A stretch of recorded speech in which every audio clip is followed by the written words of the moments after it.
Welcome to The Vinyl Guide, the podcast for record collectors and music nerds. Here's your host, the biggest record nerd of them all, Nate Goyer. Well, hello everyone, it's Nate.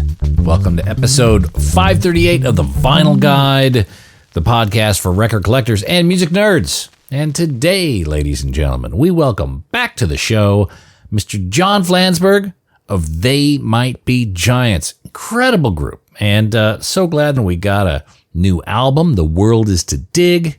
It's coming up on April 14th. They've got a recent EP, Eyeball. They recorded so much, they had enough left over for the EP.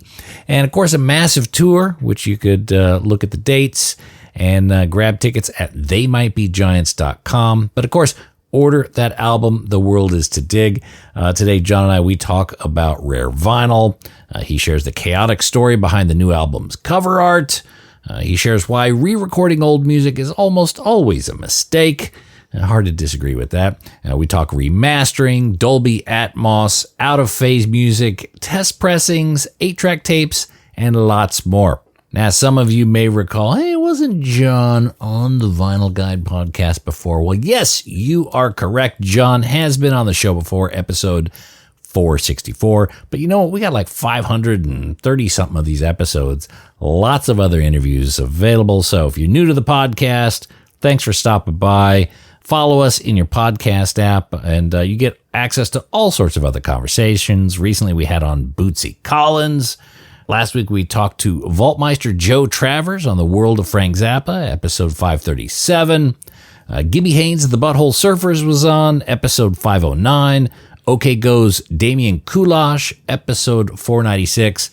Literally hundreds more. So follow the Vinyl Guide podcast, and all these episodes are free to listen to anytime.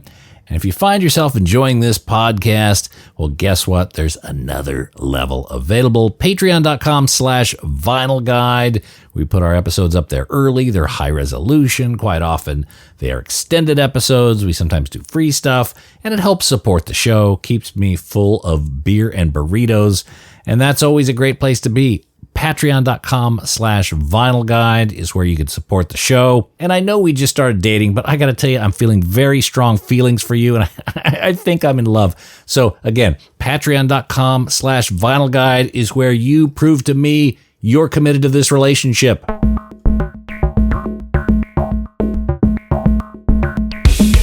All right, and without further ado, let's talk to Mr. John Flansburgh of They Might Be Giants.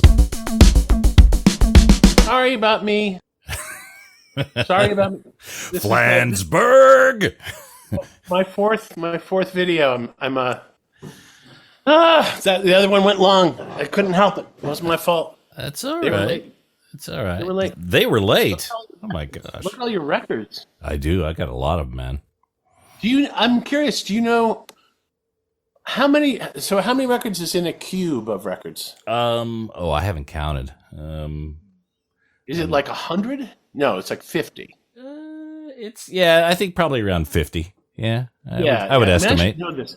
I worked in a record store when I was a kid, so I should know what 50 records look like. So I'm trying to figure out.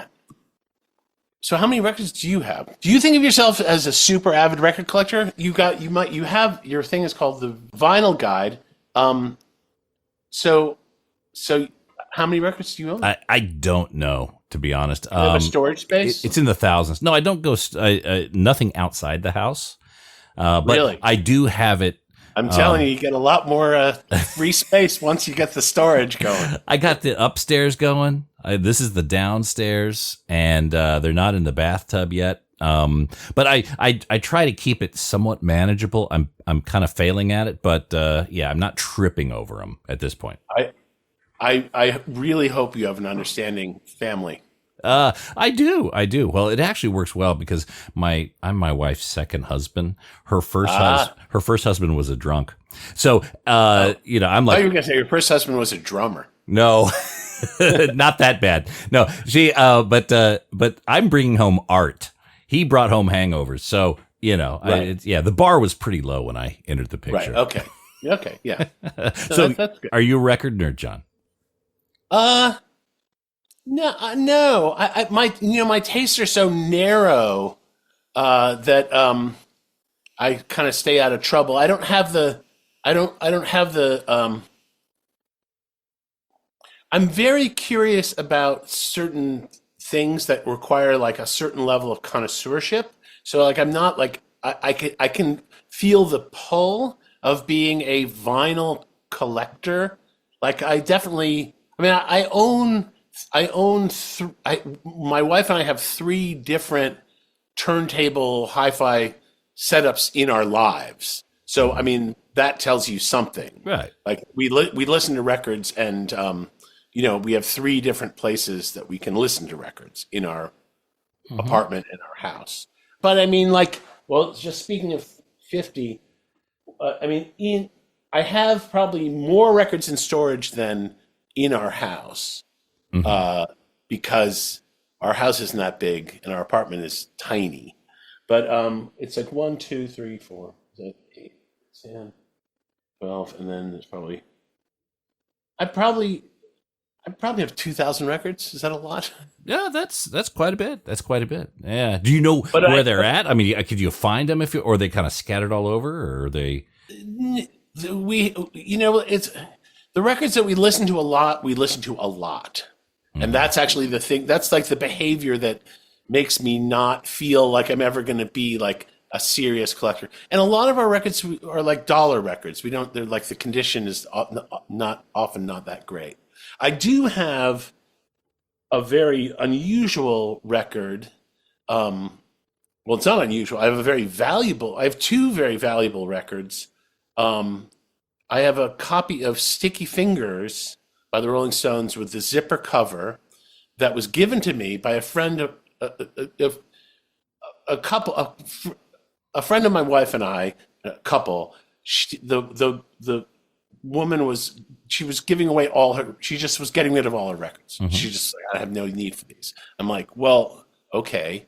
And she gave me this copy of Sticky Fingers with the zipper, autographed by Andy Warhol.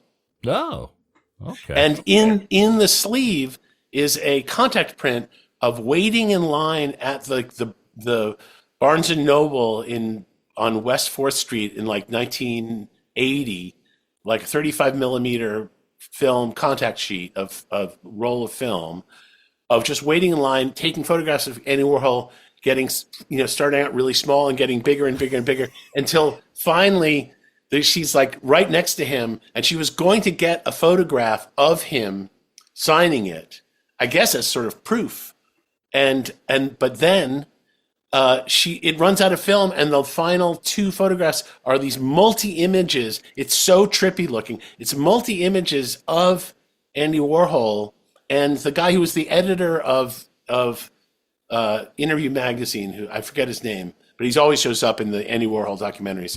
And it's just like 4 images of Andy Warhol holding a camera, just like piled up on each other as she's right next to him. And so there's no, like, I've watched enough like Antiques Road shows about provenance that basically I know that this falls exactly short of being proper provenance. So, yeah, what reason would lead you to believe that this is, that's the real deal? Well, that's beautiful. Okay, so that's one of them. You said you had 2, a couple rarities. Well, I mean, and I have a. Well, I was for some reason. I mean, I flashed on this, conflating the 2 because I have a copy of the original Velvet Underground, peel banana record with the banana peeled successfully. So it's like the Dayglow pink banana underneath. And I used, when I was in college, I had a crazy, very collectible Velvet Underground record that was stolen from me, which is so annoying. Which was, in a dorm, like somebody stole a bunch of records, like they, out of my, that selectively stole some records. It was a copy of the Velvet Underground's second album, White Light, White Heat, which the initial pressing, and it's funny, I was just talking about this, I just was having another conversation about the same idea today. Andy Warhol at the factory had silk screen, the cover is all black, right? but he had done this thing where he had silk screened onto the cover a slightly more gloss skull. The flag. It's like a flag. It's not right? a flag. It was not a flag. It was a skull, I believe. It was like a. It was I thought it was a Jolly Roger or something like that. Oh yeah, like a Jolly Roger. Yeah, skull and crossbones kind of Jolly Roger thing. And what's funny about it is you can't really see it unless you reflect it in the light, because it's kind of a gloss on matte proposition with the black on black. So, like to a civilian, to somebody who's not really observant, you might even not know that it's there. Right. And I have no idea how. I mean, I assume that must be highly collectible now. It's quite collectible. A couple $100, I think. Oh, okay. Because I know the pink banana one is like is like way up there. It depends on which one, because the pink banana one, they had this picture on the back. Are you familiar with the kind of the torso? Yeah, it's got the picture on the back. Yeah, the picture on the back. Some of it was later copies were airbrushed out because there was a face in the photo from the artist. It's a picture of them playing live, and they had like images behind them on the screen. And there was one image that showed the artist's face. I forgot his name, but he actually saw his face on the back of the album in the first press. And he was like, he said, "Hey, cha-ching," or he said, "Hey, what can we do, Verve?" Oh, I see. And Verve just said, "You could fuck right off," and they airbrushed him out. So for all future copies, so that first copy, the '67 copy, is known as the torso for some reason, right? So that's the one that is. Oh, okay. So I mean, it has the torso, but I don't know if it has the face. It might. I didn't detect any airbrushing. Right. But speaking of faces and lawsuits and rarities, I also I have a copy of Blonde on Blonde with Bob Dylan's girlfriend in it. The 9-panel. Yeah. Yeah. Yeah, so that's like kind of a thing, right? It is. So I guess I've got some collectible stuff there. Look at you, John. Look at you. Yeah, look at me go. Who said I wasn't a record collector? Well, I think you guys cultivate a very unique fan base, and there's all sorts of people with different hobbies and things like that. So, I'm sure you've got a lot of fanatic collectors that rotate in your orbit regularly. But just to circle back to the matte on gloss thing, our new album is called "The World Is to Dig," which is kind of a riff on a children's book title that I had when I was a kid, a book that was made by a woman named Ruth Krauss, and the illustrations were by Maurice Sendak from Where the Wild Things Are. It's a beautiful little book. And so I was just riffing on that title. And somebody was asking a question about the title, and I wanted to remember her name as the author and not just credit Maurice Sendak and mention the book. And I was looking, and I also had a couple of other of these Ruth Krauss books when I was a kid, and I was trying to figure out what they were. But she made like 20 different kids books with Maurice Sendak, and I couldn't really figure it out. And but then I was looking at her Wikipedia page, and I saw Ad Reinhardt. Now, illustrated her very first book, and I was like, Ad Reinhardt is a very notorious New York abstract painter who he was the guy who Andy Warhol ripped off the gloss idea from, because Ad Reinhardt was a very, very well known. He taught painting at SVA. He was a professor, so tons of people had him. Half the art students in New York City studied painting with Ad Reinhardt. But he made black paintings. His canvases were just black, right? And he is the ultimate example of the I don't get it. People would just be like, they go into a gallery and see a show, they get to his paintings and be like, I don't get it. And what his paintings were, they were matte black paint with like a varnish on top of it, doing this some crazy intricate designs. But the difference was so subtle. You really had to stand in front of the painting for about a minute and let your eyes adjust to even see what it was. So like the kind of secret compact between Ad Reinhardt and his audience was, if you have the patience to actually stare at this long enough, like my imagery will be revealed to you. But if you are just like some, schmendrake coming through going like, my kid could do this, like you're not going to get anything out of it. And I have to say, like, I have nothing but respect for how crazy that impulse is to just be like, I'm going to be an artist, but I'm going to keep what's interesting about my art a total secret. So, well, that's brilliant. But I suppose you would have to see them live. Like I live in Australia, so the chances of me seeing one of those or getting it out of a book. Yeah, they're totally unreproducible. Yeah. Although I guess you could reproduce them by using matte black and varnished black ink. Yeah. Like a glossier ink. And that would actually reproduce.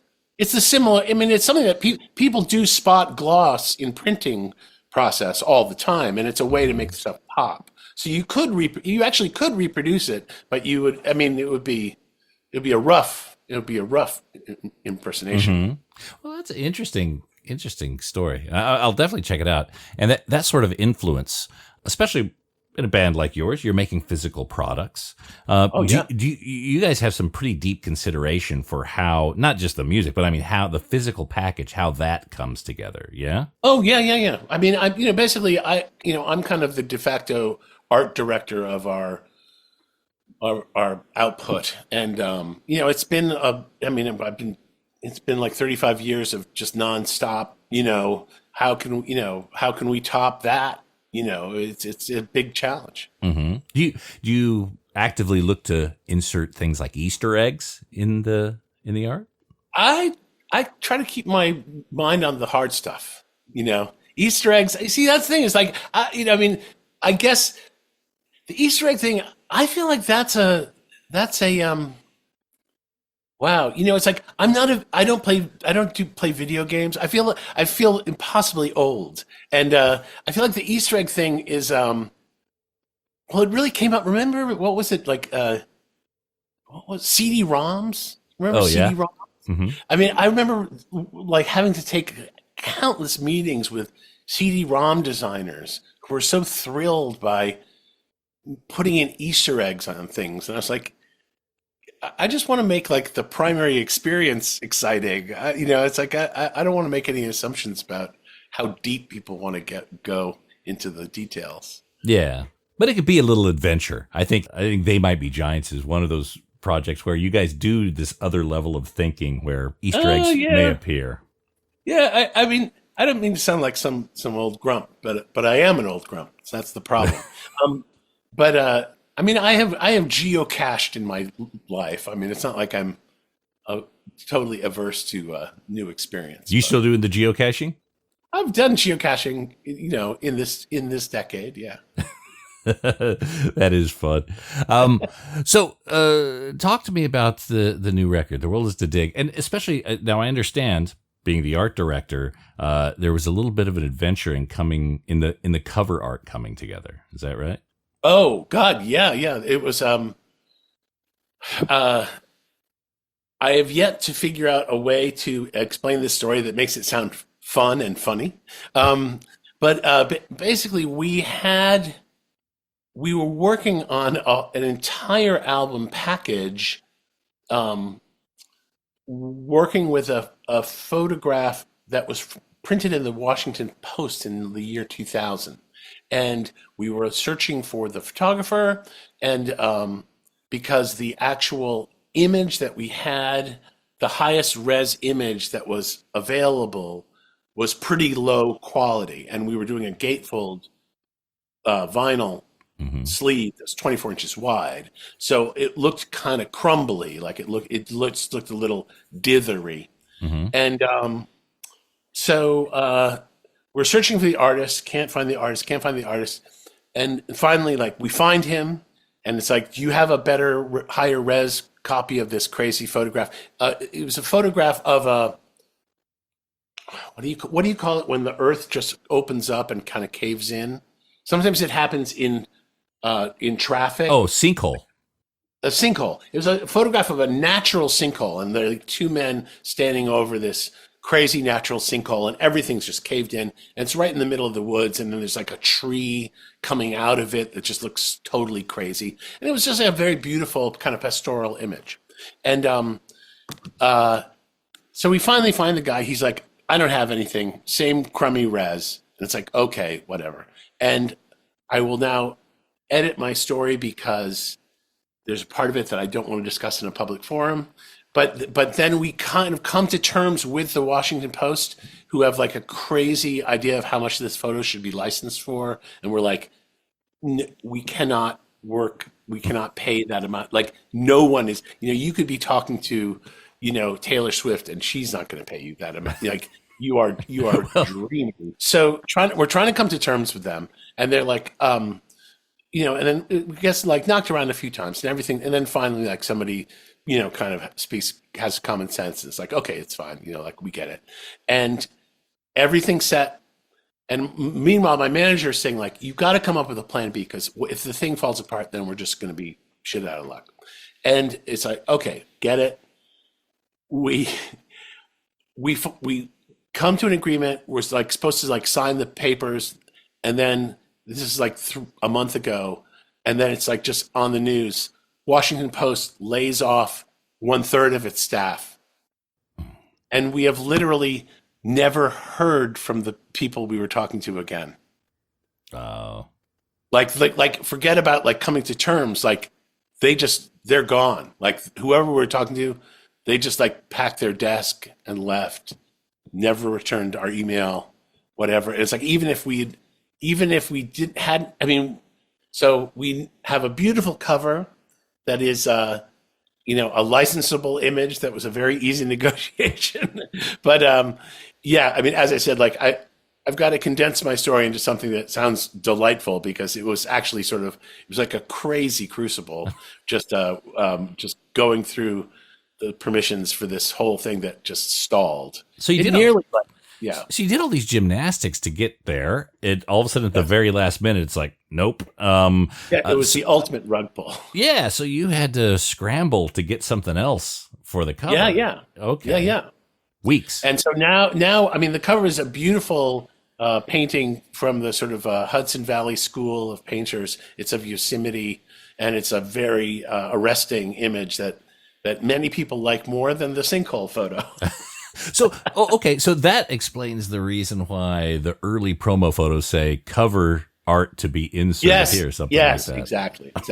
Because that happened, like that was literally the day that came out was like the day that we the shit hit the fan with the Washington Post. Oh, okay. Yeah. Oh, geez. I've never gotten so far finishing an album cover that didn't happen.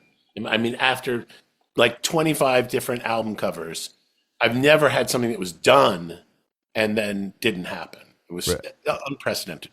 Right. Okay.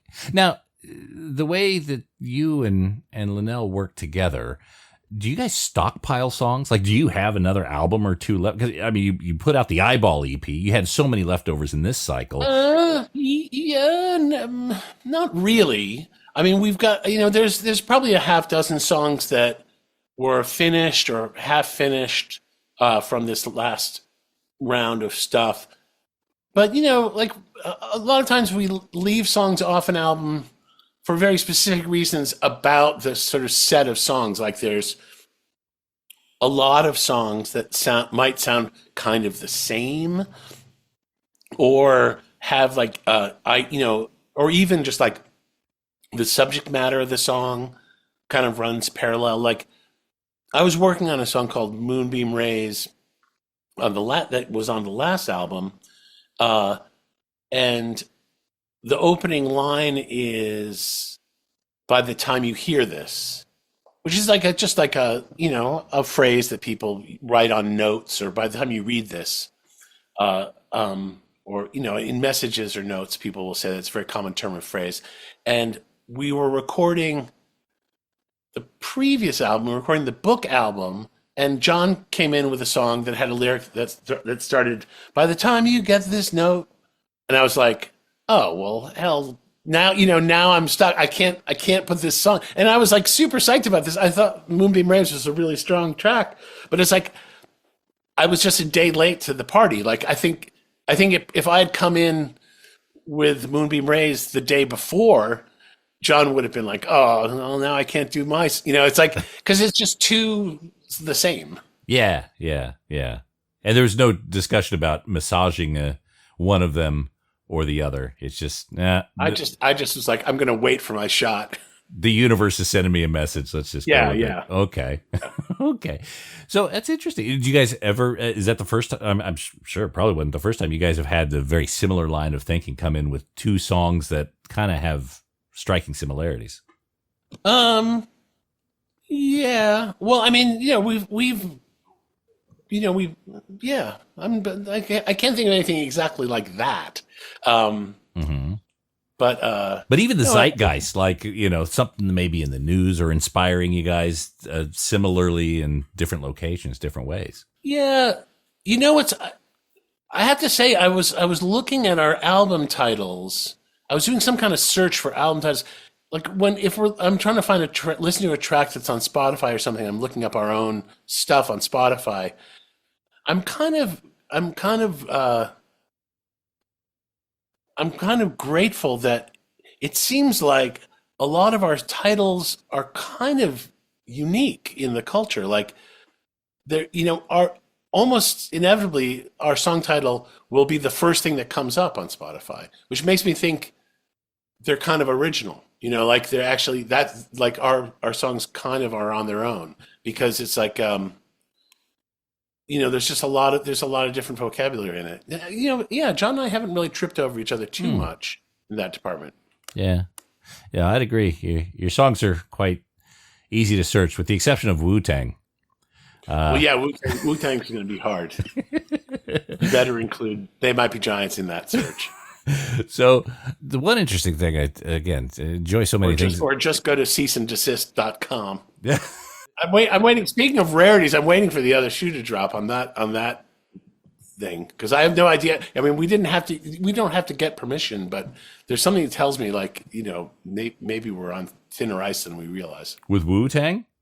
Well, I don't know. I mean, it's just an expression. It's not like if the song was called Wu-Tang Clan, it would be a different thing.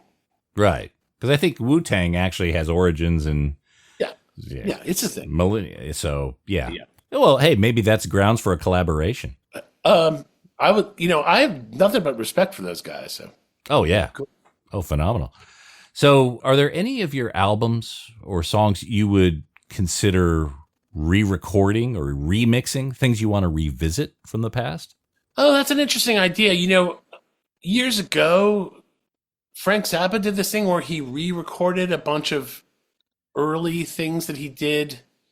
And I'm not exactly sure what was behind the impulse to do it, but I remember hearing it, and I found it was informative because not too many people try to do stuff like that, and I felt very alienated from that project. Like it had very modern sounding drums, but all the rest of the tracks were like these kind of classic mid 60s psychedelia. And so we're only in it for the money. Yeah. I mean, I love We're Only in It for the Money. The original album is like an incredibly cool sounding record. And I just think you can't improve on that. I mean, whatever the shortcomings are, once everything's kind of set, I feel like those things are kind of, it's very hard to make the sonic. I mean, I understand why musicians want the sonics of their stuff to be improved, because it's like you start out and you don't know what you're doing and you make all these weird choices, and sometimes it comes out a little lumpy and it's just frustrating to listen to. But that's kind of the way it goes. I think you really have to just be philosophical about it. Remastering stuff can be nice. It can make stuff a little more powerful or cleaner or punchier, but like the full cyber treatment is a little, I find it kind of disarming. I mean, I remember a friend of mine, we were listening to a remastered version of Are You Experienced by Jimi Hendrix, which is a record that, like, as a little kid, I heard a lot. And one thing that's really different about the remastered thing is you can actually hear the kick drum of the drums, which is like a perfectly legitimate thing to pull up in a remastering of a seminal rock album. I mean, it's like, the drummer is playing the living hell out of the drums. It's like you'd think you'd want to hear the kick. But the truth is, it's kind of it's a little disorienting if you've never heard the kick drum before to suddenly hear how this guy, Mitch Mitchell, he's like kind of doing a Keith Moon thing with like a very hyperactive style of drumming, and there's a lot of kick in it, and the remix sounded really different, and it was hard to get used to. I mean, I think the Beatles remixes are really good at that's like probably the best example of how to do it. I mean, they've I guess they really are taking apart the mixes and rebuilding them. Yeah. But it's done so respectfully, and so I think they're so mindful of, the front row of that crowd is so loud that I think that if you screwed it up, you'd be in the penalty box. Yeah.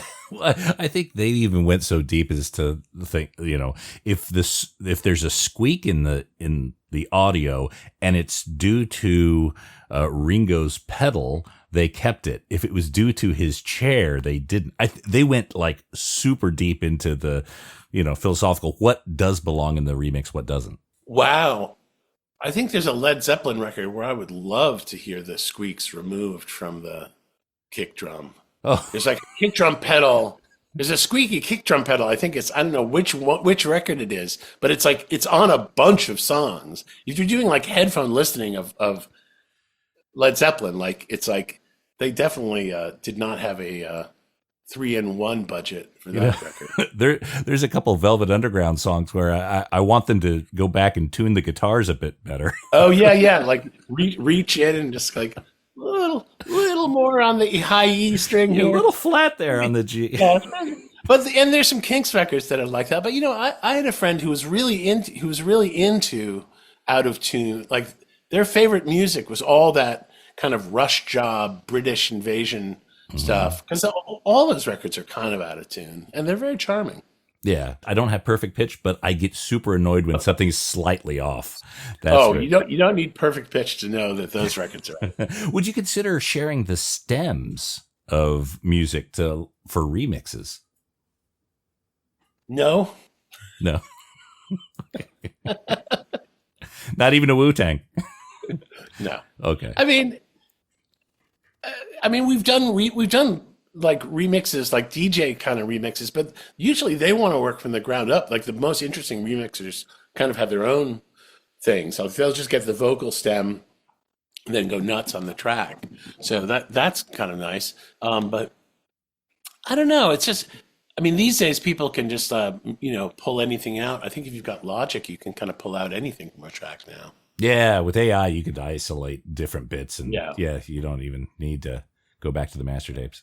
Yeah. Well, and that's kind of fortunate. I mean, like what's odd is we made a couple of albums on this 3M digital 48 track machine that, like basically it's totally orphan technology now. You can't find those machines anymore. For like a decade, you'd go into a big studio and there'd be like a 3M machine in the hallway. And it was like this giant white elephant of a thing. It's like the size of a Volkswagen Beetle, and it was incredible in 1990 to have 48 channels of digital that you could really use it like Pro Tools. You could punch stuff in like in tiny amounts of musical space, but it's like it didn't take off, and they're really expensive to maintain, and nobody liked it that much. So it's just like they slowly disappeared, and now we couldn't even get, it would be easier for us to get the multi-tracks of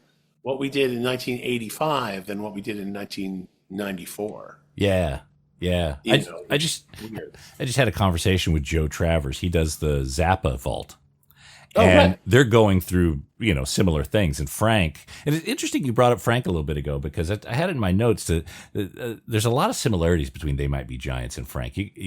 Both of you seem to be don't mind being on the bleeding edge, trying new formats, trying new things, and running your own business as well. So there seems to be a pretty strong respect for Zappa's legacy in your band. Yeah. Oh, well, I mean, he was a really primary influence on us when we started. And, there's a lot to respect about Frank Zappa's, setup and just like his, he really, I think once you sort of like trim your sails, like knowing that you're not going to be everybody's favorite thing, like you're doing yourself a huge favor. It's like you're not going to be as easily confused as people who are trying to figure out. I don't know. Maybe it's sort of selfish or self-possessed to just like want to be able to like control what you're doing in the most ultimate way, because I've got friends who are comedians I've had conversations with them after a show, and they'll say like, yeah, the audience liked it, but they liked it the wrong way. And there's part of me that I'm enough of like a populist. I was just like, there's no wrong way for people to like something, so I don't want to get too control freaky about certain things. But yeah, I mean, Frank Zappa, he had a really unique place in the culture. And I think, he definitely, helped kind of elevate the conversation at a very important time. Yeah, I think I totally understand what you mean. I used to do comedy, and sometimes you got to sprinkle in a few extra dick jokes just to kind of keep the, depending on the crowd, depending on how much they've drunk. Oh, you're saying from a practical point of view, like you need to, a little stoop to conquer. Well, yeah, depending on what they're into, Well, I mean, it's a funny thing, like, your life experience like informs so many things that kind of change you whether or not you want to be changed. Like, I remember when we first started out in New York, we were playing in a lot of performance art places, which were very different than rock clubs. Like they were not rock clubs. They were people who were kind of coming in for like these experiential things, and it was half theatrical, and it was anything goes. Like some of it was just for shock value. Some of it was a lot of it was kind of fascinating. It was very wide open. And then when we started making albums and getting like, we had some videos that were on MTV, we started touring across the United States and, just playing in like the local 150 capacity rock venue. Sometimes they were kind of like hardcore places, or they would be, essentially the beginnings of what would be the alternative music circuit. And what was different is that, a lot of the people were just coming because they had heard our song on the college radio. They'd seen our video, maybe on MTV or whatever. And so it was a fundamentally different audience. And we would play like our clutch of 25 crazy short songs, and some of them would go like really well. But the thing is that was like very consistent was that the songs that were really up tempo really grabbed people and they totally dug it. And the songs that were really kind of slow, people did not like as much. Mm-hmm. And it's like, what a tyrannical world to live in where you're just like, we can't do slow songs. Slow songs are good, but it's just like you kind of, and it's not like we sat, at the end of the show and said like, we got to stop doing slow songs. You just kind of realize like, wow, it's like we're doing a show and people want something that's kind of up, and it's, you just have to learn, to be more careful is really what it is. Like you kind of play the slow songs with more consideration. It's like you find the spot that it really will shine to do it. But like it's just, and you don't, and we don't even really talk about it that much. Honestly, I have to say, like I don't even know how many times John and I have talked about how things go over, but you feel it, Well, I would imagine, maybe inherently or instinctively, you guys develop your set list to where you don't have too many in a row. I don't think you should do two slow songs in a row ever. Yeah. I think there's a special place in music jail for people who are like, and here's another ballad. It's like I'd like to see the metrics on how many T-shirts are sold during slow songs versus up-tempo ones. Oh wow, that's a whole thing. That's a whole. But even Zappa would say, he'd show off his studio and he'd say, you got to sing Dynamo Hum a lot of times to get this stuff. Thanks. Again, he experimented with formats, and you guys, CD singles. You guys even have a couple of 8 tracks to your credit. Which yeah, well, the first 8 tracks we did were the tape inside was not actually real. I was actually thinking about it because we did. We offered up 8 tracks for sale for book, and I think the guy who was manufacturing, I think we broke him. He was making these like short runs of different titles, and he was doing this great boutique business, and all of a sudden, but it was all like hand done. Like he was just doing it with a bunch of like 8-track recorders that I don't know where he had gathered them from. He seemed like a really nice guy. And all of a sudden we're like, we need 1,000. And he was just like, because, the thing about 8 tracks now is you can't even buy a blank 8 track.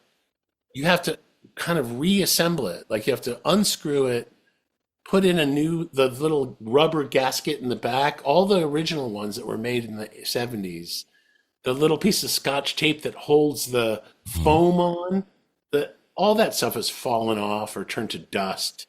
So it's like you basically have to rebuild each cartridge and then re-record it. It's just like a bizarre. I mean, there's no factory making it. It was just this guy. So God bless him. I hope he gets out of rehab soon. And then I guess the other 8-track, Purple Toupee, that was just stickers over Lou Rawls 8 tracks. Yeah, it was all Motown because the Motown cartridges were purple. Okay. That was the official color of like Motown was. It started out as blue, but then it became in the 70s. It became purple. Like if you think of like your Jackson 5 records, all the labels were purple. Okay, all right. So looking in the future, or maybe even a little bit now, you guys thinking about Dolby Atmos, or have you seen those Kit albums? I haven't. We haven't done Dolby Atmos. I don't know what's the. So is Dolby Atmos for like home theater? People listening to music on home theater? Well, it could be home theater, but it could also be headphones. Like 5.1? Oh no, it's I think like 100 speakers. It could, and it's spatial mixing. Headphones actually will try to replicate but that. Who has a home theater with 100 speakers? Oh, besides, George Lucas. But I'm talking but in the headphones they do the simulation. So it becomes. Have you experienced it? Yeah, absolutely. If you listen to, in fact, a lot of Zappa is being remixed in Dolby Atmos right now, and it's an interesting sound. It's amazing, yeah. Especially the live sets, because then you start to. It's almost like you're on stage, and there's Napoleon Murphy Brock a little bit this way to your right, and Chester Thompson to the left. It could be an incredible experience. Huh? I've never had it demonstrated to me, and I work with a producer, engineer, Pat Dillett, who I think he hates Dolby Atmos because he's a classic, stereo mixer guy, and I feel like there's like what happens when a lot of times projects that you work on really hard get flipped into Dolby Atmos through some kind of preset that he's not involved in at all, and I think it's a little maddening when you're like he'll be working with like Donald Fagen on something, and they'll be working on it for a year, and then like a week later it's been shoved through some Dolby Atmos preset thing, and I don't even know what the output of it sounds like. So I'm speaking from total ignorance. I mean, I did go to the Harvard Coop and Harvard Square in Cambridge in 1970 and listened to Pearl by Janis Joplin. I didn't even know she had died yet, and it was in quad. And I remember sitting in the middle of this gigantic quad demonstration, and I have to say it was pretty damn cool. But that's the limits of my experience with more than 2 speakers. Yeah, I'm looking. I don't know, 2. I think 2 might be enough for me. 2 is all I can handle. Well, I definitely want to. I'm looking to invest in some really good headphones because the earbuds will do simulation, but a really nice set of headphones. Again, comfortable, a little bit more, wear them a little bit long term, and then be able to experience the Dolby Atmos a little bit more. Well, if you got Dolby Atmos things, would they be like, would there be different speakers inside the headphones? It's not 5.1. It's something else. Yes, it's beyond 5.1. So, okay, so in one speaker that's on, resting on your ear, how is it atmosing? Again, this is the trickery of the simulation. But you can feel it's definitely a distinctly different. Yes. I mean, there must be some crazy phasing. I can't even quite understand what it would be that would make it different. Yeah, and I come from a traditional studio background, so I totally get what you're saying. In the earbuds, again, I've had the simulation, but the earbuds annoy me after 20 minutes. So I want to get the nice cans that will, I'm willing to invest, but again, I know very little about it except the experience is very unique. Right. Interesting. Yeah. Well, I mean, I should check it out. I mean, I'm sure it's a vibe. There you go. So look, John, I always love chatting with you, and I really appreciate you sharing lots of information here with the record nerds of the world. Real quick, but I need to know what is your most collectible record before we leave. Ooh. Tell us what's your most collectible record. It seems like it's probably. I'll show you. Right, I won't talk too loud. He's going over to his records. Oh, it's right at hand. It's incredibly handy. Yes. Hang on. Oh, wow. That's pretty heavy. Yes. For those of you who are listening on Dolby Atmos only, no video, is a Nevermind test press. So what's funny about test pressing, I have literally like 100 different, they might be probably 200 multiple copies of various vinyl test pressings of They Might Be Giants projects over the years. And the thing I always wonder about the test pressings is, what if you get a test pressing that was rejected? Ooh. Is that even more valuable? Yes. I'll tell you. I'll give you a story. I just recently rejected a test pressing, and I was thinking, like, is this going to be like super collectible someday? Here's your retirement portfolio, John. Yeah. No, absolutely. In fact, there's a story of the Saints. The first album, I'm Stranded, if you're familiar with that. What a great album. What a great song. Yeah, 100%. And they went and recorded the album, and there was a mix of it that went to the test press phase, and the band said, nah. They went back, remixed the album, and then that's the one that all of us hear. But the rejected test press, and there were 3 or 4 of them, were easily selling for 5 figures for many years. Now, the recent box set of the Saints I'm Stranded has that original mix in it. So anyone could hear it now for about, $80. But for many years, that was the only way that you could hear that original mix of I'm Stranded. Wow. Did you hear about the whole skylarking controversy with skylarking by XCC being out of phase? Oh, yeah. Andy Partridge was on the show. He was talking about that. Yeah, there's no I've got to check that out. Yeah, I'll send you the link. There's no love lost between him and Todd Rundgren, but he's But the out of phase thing is so crazy because maybe because it was the dying days of vinyl. I don't know if skylarking came out on vinyl or if it was the first. It did. It originally came out on vinyl because you can't print to vinyl out of phase.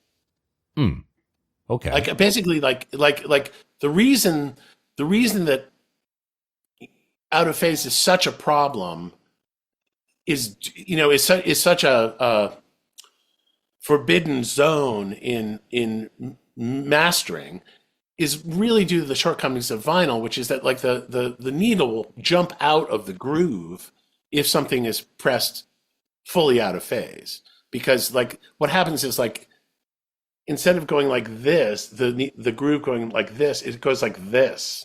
Sort of like the actual groove will start. Both sides will start moving in the same direction or something, or like the up and down part versus the side to side part will kind of. It changes the actual physical setup of the needle in a way that's very the stylus that's like just very ungood. It's not such a big deal with you can print as they did with Skylarking. You know, they printed 1 trillion CDs. They're all totally out of phase, and it's of no consequence because, like, you know, unless you really turn it up and suddenly like you realize the bass is disappearing because it's phase canceling. Like the kick drum will disappear very quickly on something that's fully out of phase. Right. But it's not like the end. It's not the end of the world on digital recordings. And you remember those Panasonic cassette recorders that had an ambient sound switch? It would be mono, stereo, and then ambient or wide. Okay. Yeah. That was basically throwing stuff out of phase. It was throwing in and out of phase sound. That's what fully out of phase kind of sounds like. Oh. It sounds extremely wide because all the shared stuff is being canceled. But wouldn't that have been caught in the lacquer phase, like when they're making the vinyl lacquers? I mean, it's hard to imagine somebody. It's hard to imagine it not being problematic. But I think like. I mean, there was no automated way to test anything back then, but people had scopes and, you know, and boards came with phase switching buttons because it was such a big problem that everyone knew to cut it.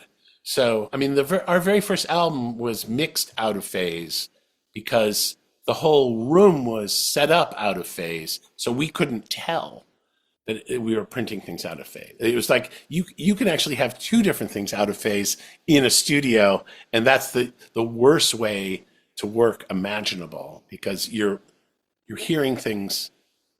It's hard to explain. It's like it's a hall of mirrors. So for the listeners, how could you explain out of phase? Well, you know, like there's 2 wires going to your speaker, and there's 2 speakers.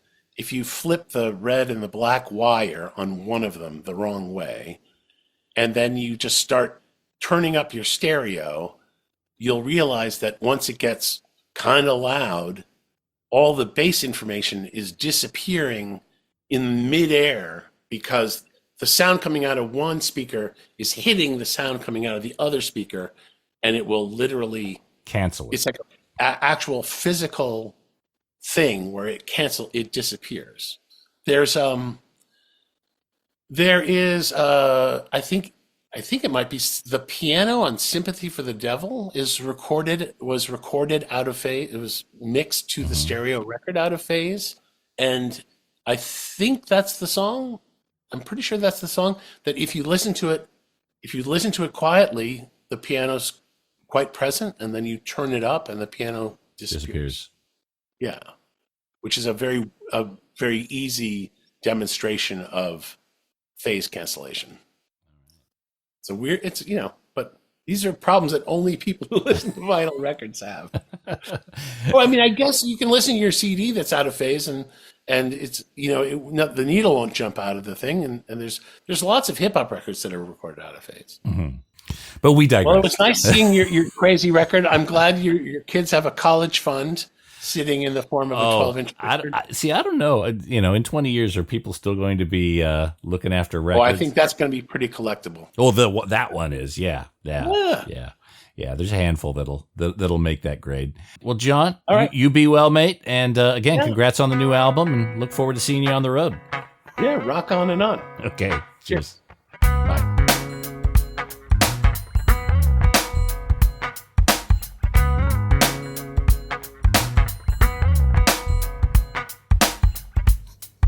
Oh man, always entertaining.